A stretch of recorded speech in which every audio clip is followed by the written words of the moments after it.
The Adventures of the Saint, starring Vincent Price.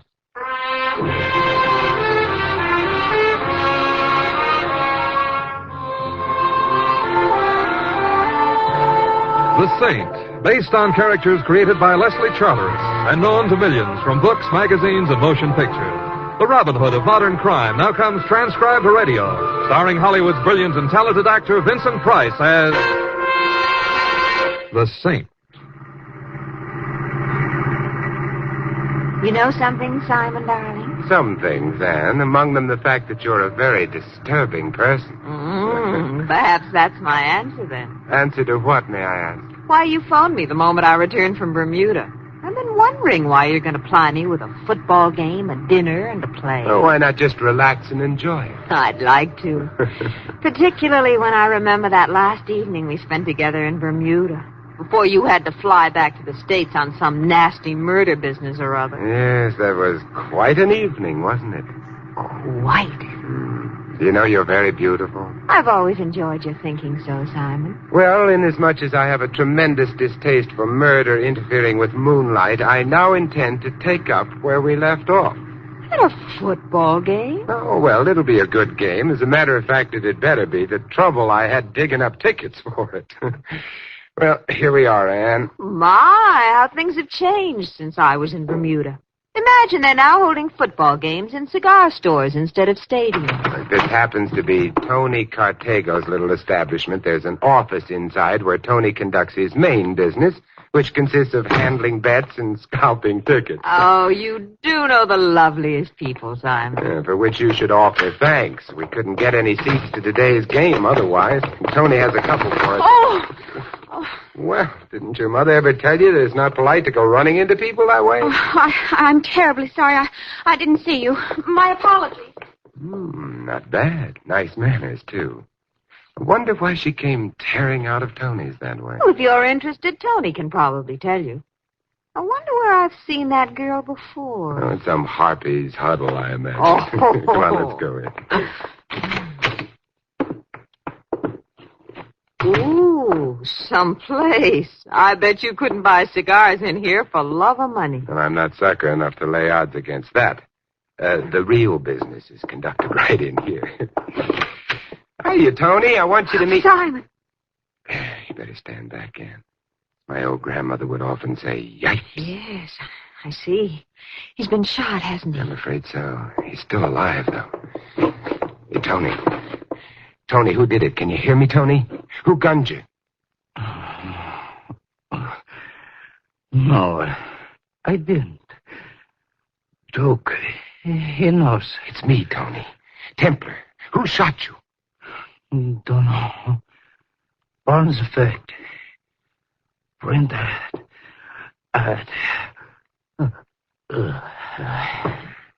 Oh, Simon, is he? He is. Well, there's nothing to do but call the police. Why, Simon, the Saint calling in the police on a case? What's happened to you? It's very simple, Anne. I'm much more interested in a beautiful woman. Oh, thank you. You're welcome. Well, why don't you call them? Oh, a visitor. 2 visitors, darling. A man and a gun. That phone's getting kind of heavy, ain't it, mister? The phone? Oh, yes. Come to think of it, it is kind of heavy at that. I'll take care of it for you. That's better. You know, you're the second person we've met today who should read Emily Post. Don't you know it isn't polite to point at people, particularly with a gun? Shut up. And it's also impolite to tell people... Shut up. You see what he means, darling. He wants you to shut up. Oh, is that it? Yeah. I wondered what he was driving at. That's very fun. I'm so glad you liked it. Though I have a better routine. It goes like, give me that gun. Oh, you know, the funny was making on. Simon! Get up, Simon! Get up! You killed him! No, he's just sleeping. Maybe that gun over his head will learn him a thing or two. But you... And if you're smart, you won't kick up any fuss. They just as soon kiss you, too. Kiss me? Yeah, with the butt of my gun. Now relax, baby.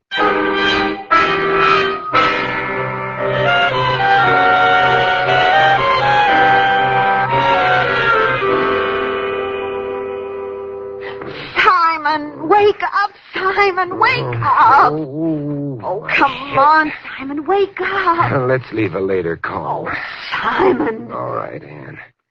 Hey, what goes on here? We're tied up. Yes. Pete thought we'd be more tractable that way. You know something? He's right. Where are we? How'd we get here? Pete, he's the guy who conked you, Yeah. and a buddy of his named Louis brought us here. It's a warehouse of some kind. We're in one of the storage bins on the first floor. Nice. Are we stored away for the winter? No, with a little luck, we'll be out of here in 5 minutes. Mistaken identity, Ann. I'm not Superman, and these ropes are pretty tight and strong. Darling, yours may be, but mine aren't. I've had them loose enough to throw off for 15 minutes. I was just waiting for you to wake up. Oh, now, don't tell me you're Superwoman. No, I owe it all to dear, sweet Louis. When I looked at him piteously out of my big blue eyes, he just couldn't tie me up too tightly. I worked myself free while you were sleeping soundly in the corner. Never again will I underestimate the persuasive powers of women. Now, see what you can do about getting me loose. All right. There's a little knife in my vest pocket that might help. This pocket? Right? Oh, be careful. I'm ticklish. Oh, I've got it. You know, Simon, I just remembered who that girl was we saw running out of Tony's place. Yeah? Who is she? Betty Streeter. There. That fixes up your hands. Thanks. Now, let's have the knife. I'll get my legs loose myself. Here. Betty Streeter, huh? Mm-hmm. The luscious lollipop whose picture's been in the newspapers lately over an engagement or something? Yes, that's right. She's engaged to Jack Landers, an old boyfriend of mine. Oh. Oh, lucky girl. Jack is so handsome and fascinating. That's very interesting. There. Well, the legs are loose. Now, let's see if I can stand up. There. How do you feel? Ooh, outside of that bomb burst in my head and the fact that my legs are apparently cut off at the knee, Simon, someone's coming. slip those ropes over you and lie down on the floor, quick. Okay, Simon. When he comes in, make with those baby blues and attract his attention for a minute. I'll be behind the door. And then what? Well, I won't be dealing a hand of canasta. Quiet now.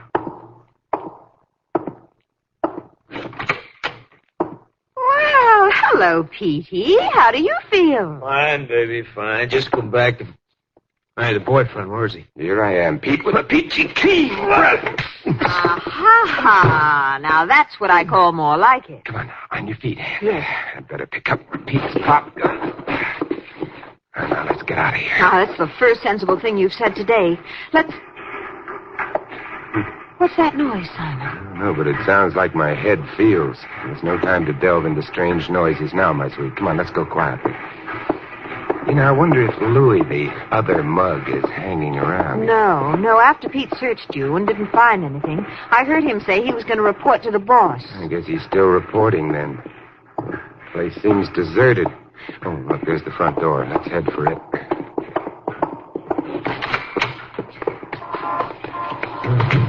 Well, it's certainly nice to be out of there. Yeah.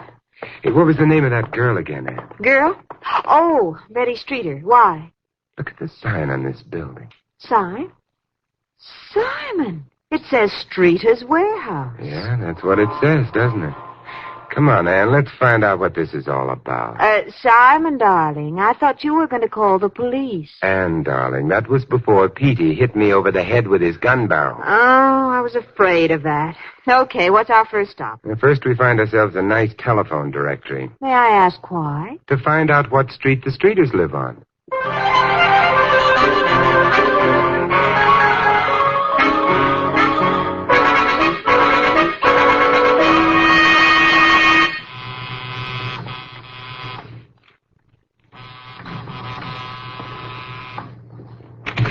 Yes, who... Ann! Hello, Jack. Remember me? Remember you? Oh, Ann, sweetheart, if you don't think so, get a load of this. Jack. That's a rather warm greeting after all these years. Oh, yes. Simon, I want you to meet an old friend of mine, Jack Landers. Jack, this is Simon Templar. Glad to see you, Templar. But not as glad as you ought to see Ann. Well, not quite. No. Come on in. Thank you. What are you folks doing here, anyhow? We came to see Betty Streeter. This is where she lives, isn't it? Betty? Yes, remember the girl you're engaged to? Sure. Run along. She's in the living room with her father. Say, by the way, Landers, have you got a handkerchief? Handkerchief? Yeah, of course. Why? Well, I have heard that misplaced lipstick is a better detonator for atomic blast than plutonium, and before the two gals meet, Maybe you're right, Templar. Well, Betty... Simon! Holy smoke, what was that? Well, either Betty's involved in a premature explosion or they were shots. Come on, let's see. The living room, Templar, to the left. I'm with you. Stay back, Ann. Betty! Betty, what? Jack, someone shot at us through the window. Dad's hurt. He Look was... after Mr. Streeter, Jack. I'll take care of the guy at the window. Oh, be careful, Simon. He may still be out here. Now she tells. Let me get a crack at him, Templar. Did you get him, Jack? I think I got him in the leg. He stumbled after the first shot, but he got away in that car. Well, now that quiet is descended once again, it might be pertinent to inquire as to the state of Mr. Streeter's health. Oh, it's nothing serious, just a slight flesh wound. Slight wound, is it? Feels like my whole dad-blasted arm has been torn off. Have you any idea who was so interested in perforating the Streeter skin, Mr. Streeter? Yeah, I'll say I have. He was one of... Dad, there's no need to talk like that now. Blasted Betty, there's no reason for me to hide things. That crook's been trying to chisel in on my warehouse business for over a year. He's taken one of them over already. You couldn't possibly be talking about Duke Raymond, could you? That's right, Templar. He's threatened Mr. Streeter before. Looks as though he sent one of his gunmen around to enforce that threat. Oh, you've got to give in to him, Dad. The next time you won't be so lucky. You ought to realize now that he won't stop at anything. Give in? Nonsense. I hate to sound mercenary, Mr. Streeter, but how much would it be worth to you to get your skirts cleared of Duke Raymond? How much would it be worth? Mm-hmm. Who are you? My name's Simon Templar, if that means anything to you. The saint? I'll confess it. Does that startle you, Miss Streeter? Oh, why, no, not at all. I just didn't expect Of course, after all, only sinners need be frightened by saints. Well, Mr. Streeter, what do you say? All right, I'll make you an offer. $10,000 if you get Duke Raymond out of the way. Nothing if you don't. You've just made yourself a deal. Simon, you taking money for a case? Juries award damages for broken hearts, Anne. And you have no idea how badly I feel about letting Cupid down.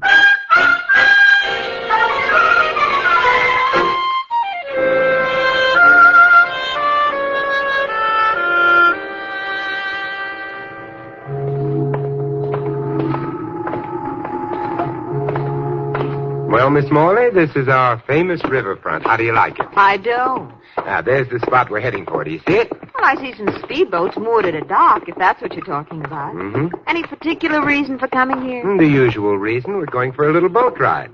How much for the ride, buddy? 12 miles south, 12 miles back for a buck. That's fair enough. Come on, Ann, let's get in. You know, the more I think about this, Simon, the crazier I think you are. Why would anyone want to travel 12 miles out into the ocean? To see Duke Raymond, of course. Oh, I see. Mm-hmm. He's playing Father Neptune on top of a wave, I presume. Not exactly. You'll see when we get out there. And I'll expect a great big apology for those words when we get back. You mean if you get back, don't you, Templar? Simon. Yeah, I see. That man's here again. Tell me, Petey, my friend, what are you doing here? You coming along for a ride? That's right, pal. You know, after paying a buck for 12 miles out and 12 miles back, I think I've got a right to be particular about the kind of company I have. Well, don't let it bother you, pal. This gun in my hand makes us equals. Besides, you better pay only half a buck. Why, only $50, Petey? Because it's cheaper by the dozen, right, Petey? Yeah, you'll get the idea, pal. You may be going 12 miles out, but I don't think you're ever coming back.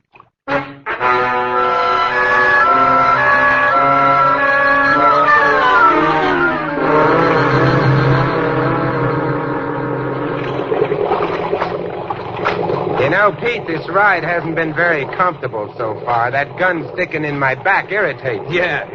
Too bad, ain't it? Sympathetic soul, aren't you? Oh, well, the ride's nearly over. There's Duke Raymond up ahead. That's funny. I don't see anything but an old freighter out there. That's it, lady, the Black Deuce. The Black Deuce. Quaint name, isn't it? It's a quaint ship. Gambling is the specialty. And I always thought that was against the law. Not when you're 12 miles out and you're Duke Raymond, it isn't. You see... Simon, isn't that a cabin cruiser coming up behind us? Yeah, it's coming up fast, too, and no lights on. I don't like that. Don't like it at all. Oh, don't worry, Pete. It's just pulling ahead of us. I guess... Hey! Hey, what do you think you're doing? Simon, the boat's turned toward us. It's going to run into us. Look out! You're going to ram us! You're going to...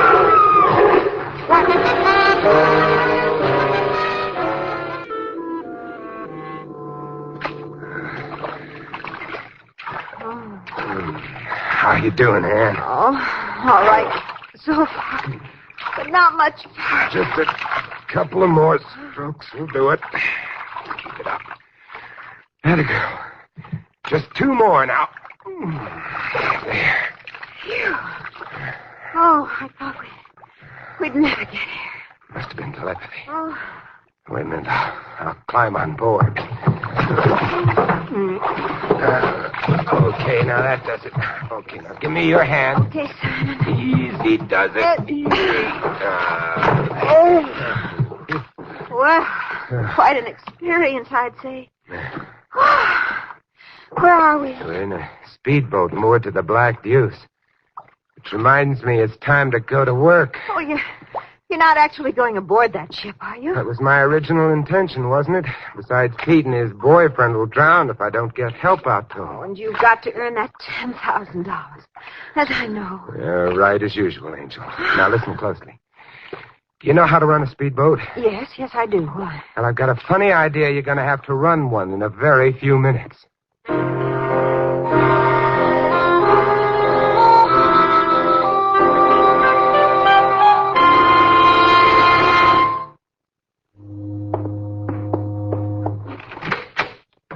Hi, Duke. Who are you? I'm Simon Templar. The man Pete was supposed to bring in. Pardon the wet clothes, this damn sea air, you know. Where's Pete? The last time I saw him, he was hanging onto a wrecked speedboat a couple of 100 yards away. Hanging on to him. Come on, get down to cases, Templar. What's the racket? Duke, I've a funny hunch you're going to lay off Streeter's business. Am I? What makes you think so? A possible murder rap? Keep talking, Templar. Tony Cartega was bumped off. Why? You're so smart, you ought to know. Maybe I do. I'd guess it was because he knew too much about bonds. What? Yeah, you know, securities, negotiable ones worth a lot of dough. Where'd you get that idea? From Tony. He talked before he died. He mentioned you and bonds. Tony always talked too much. You talk too much, too. Yeah, I'm beginning to get what you mean. I thought you would. You know, Duke, there you are, sitting behind that desk with a gun in your hand. I wonder. You wonder what? I wonder how you'd look with that desk on top of you. Too bad, Duke. You missed me. Sorry, I can't do the same now. Well, imagine that. Duke Raymond sleeping during business hours. You'll never get ahead that way, old boy. Horatio Alger would positively frown upon you.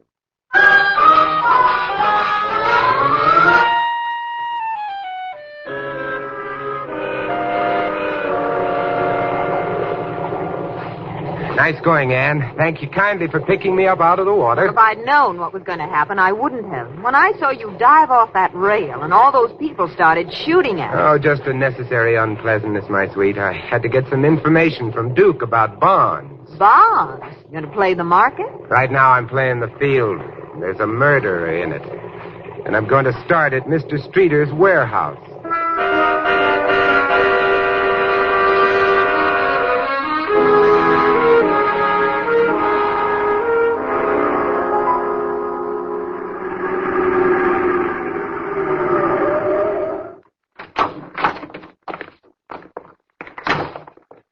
This way, Anne. That way. The warehouse is over to the left side. Sure, but we're going next door. And just what do you expect to find there, Sherlock? A printing press, of course. There, you see? The Travers Printing Company. Well, I see it, but I can't understand it. How did you know this place was here, and why look for a printer? Tony Cartega told me to look for one just before he died. And as for this place, you remember the thumping noise we heard as we were leaving the warehouse? Why, of course. It was made by a printing press. Sure, that's what I thought. Well, shall we go in? At this hour? But it's so dark, nobody will be in there. Two facts that impress me no end. Now, let me see. I should have some keys in my pocket. Why bother? That door's already partially open. Yeah, you're right.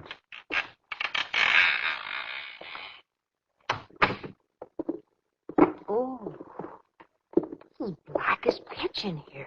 I can't risk a light until we're sure it's empty. There's a crack of light over there. It seems to come from a doorway into another room. I wonder if... Oh! What's the matter? I hit my foot against something. Something soft. You don't say. Suppose you look up at the ceiling while I shine this pencil flash down it. Oh, Simon. Perfectly expressed. He's dead, isn't he? Well, if he's not, he ought to be. He's been tied up, gagged, strangled, and shot in the leg. Who is he? I think he's the gentleman who tried to kill Mr. Streeter. Well, how do you... Because Jack shot him in the leg, remember? He's probably Mr. Travers, the printer. What is it, Simon? Why'd you turn off the light? Because that light in the other room just went out, and I hate to be a nonconformist. Where are you going? I'm going to step over there and see what's up. Oh, be careful. Simon! Simon, are you all right? I'm not sure, but I'll risk it. I'm going after him. Oh, look out, Simon. He's a killer. What is it? What's wrong? Whoever it was locked and bolted this door. I'll have to kick it down. Watch it. Someone may still be in there. You have the most pessimistic thoughts. Now, wait till I find the light switch. Well, nobody's here. He must have gone out that window. And if I hadn't been idiot enough to bump into something in the dark, this case might have been over by now. Either that or you'd have been dead. What's that funny hissing sound? That? Oh, it's the flame under that lead pot over there. What's cooking? Oh, printers use them to melt their old linotype slugs in. Yes, but why would that be going now? Do you think the killer Yeah, left... there was a reason I wanted you along tonight. You've just hit it. Look, there's the type print. Yes? And see those engraved copper and zinc plates on that work table? Mm-hmm. If we'd come in a few minutes later, they'd have been in that lead pot. But what are they? Oh, I'm not so good at reading upside down and backwards, but 6% debentures, state of secured highway taxes. Oh, so that's it. What? Would you mind explaining, Simon? Later, darling. First, I've got a little surprise party to prepare. Surprise party? Yeah, as soon as I remove the handkerchief gag from Mr. Travers, send a message to Duke Raymond and make a few phone calls, we'll go to the scene of the party. How nice. Now, what's going to happen there? What usually happens at a surprise party? Oh, don't tell me. I know. One very foxy murderer is going to get a great big surprise.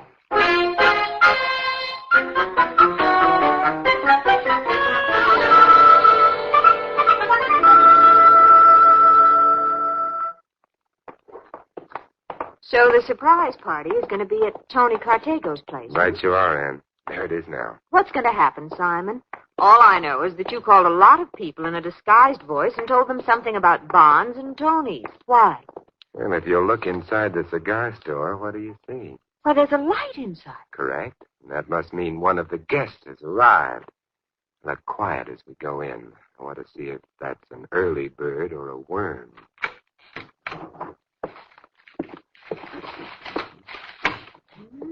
Seems to be awfully busy looking for something. Well, let's help the poor soul find it. Hello, Betty. Oh! What's the matter, Betty? Looking for some bonds? Bonds? The ones you were called about this morning? Well, I don't know what you're talking about. That, Betty, that'll never do. However, I wasn't the one who called you this morning. How did you know about that? Hey, will you join the party? Jack! Hello, dear. All right, Templar, what's this all about? Hello, gentlemen. Nice of you to come, Mr. Streeter. Jack, I was just talking to Betty about that phone call of this morning. What did your caller say, Betty? Something about your father's life being endangered over some bonds and that you'd better get down here fast to save him? My life in danger? What kind of nonsense is that? It wasn't nonsense to Betty. She came down here all right. We walked in right after Betty left and found Tony Cartego dead. Now, just a minute. You're making a pretty dangerous accusation there, Templar. Happens to be true. Mr. Streeter, Duke Raymond forced you to sell him that warehouse next to the Travers Printing Company, didn't he? Yes. And it took a lot of force. He ruined the business by destroying merchandise, wrecking trucks, the usual racketeering methods. I had to sell to stop losing money. Maybe you better not talk so much, Streeter. Yeah. Maybe it won't be healthy. Well, more guests. Duke Raymond and Pete. Yeah, that's right, Templar. What gives here? Well, now, that's a rather silly question, Duke. You came here looking for bonds, didn't you? So your message was a frame, huh, chum? Only in a manner of speaking, chum. Someone in this room owed you money from gambling, didn't they, Duke? And promised to pay in negotiable securities to be left until called for here at Tony Cartego's. It's your story, Templar. Keep talking. But when Pete came to pick up the bonds for you, they were missing, and Tony was dead. It's lucky for you, too. If you tried to sell those bonds, you'd have been arrested. They were forgeries. Phonies? You sure about that? I know it, and I can prove it. Surprise, surprise, surprise. What do you think of your gambling friend now, Duke? The dirty double-crosser. With all that dough in the family, too. Old low-down rat is gonna get... No, you don't, Duke. Stop right there. Simon, he's got a gun. Isn't that strange, Ann? I was thinking the same thing. Jack. Oh, no, Jack, not you. Pretty sharp, aren't you, Templar? Got it all figured out. Oh, I've been known to get around Landers. Anyway, it was rather obvious. Particularly after you kissed Ann. After he kissed me. What did that have to do with it? Well, you see, Ann... I got something to say first.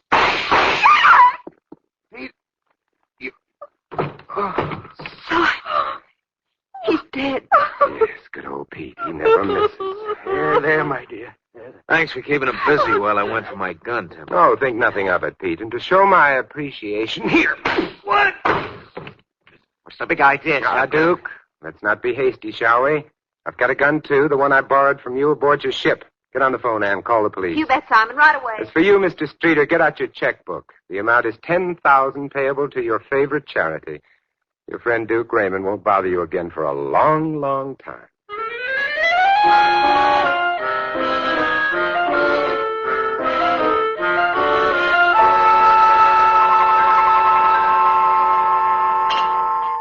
Would you like another drink, Ann?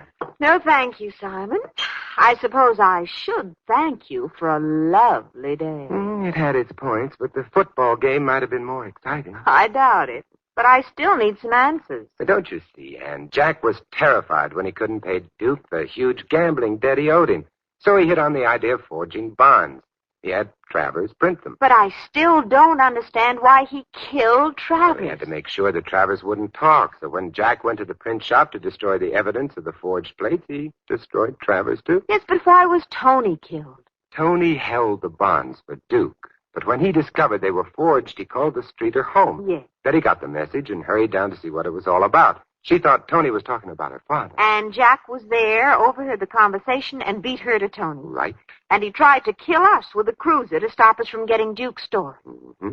He was a busy little man. Okay, mastermind, I guess I've got it. Except for that crack about the kiss. How come you knew Jack Landers was guilty because he kissed me? Lipstick, Ann. What? Lipstick? Yeah. You see, after you kissed him, he had lipstick all over his face. Yeah. When I called it to his attention, he wiped it off with his handkerchief. And the handkerchief that gagged Travers had lipstick on it, too. Oh. And to think that just because he kissed me, he's dead. I wouldn't feel that way about it if I were you. Your kisses wouldn't kill anyone, and I can prove it. Can you, Simon? Sure. Watch. Oh. There, you see?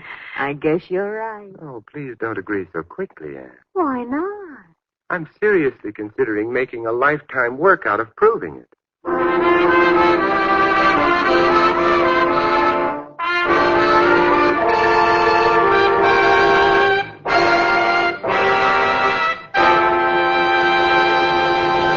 You've been listening to another transcribed adventure of the Saint, the Robin Hood of modern crime. Now here's our star, Vincent Price. Ladies and gentlemen, in tonight's cast, you heard Shirley Mitchell, Barbara Eiler, Jack Moyles, Tom Brown, Edmund McDonald, and Anthony Barrett. This is Vincent Price inviting you to join us again next week at this same time for another exciting adventure of the Saint. Good night.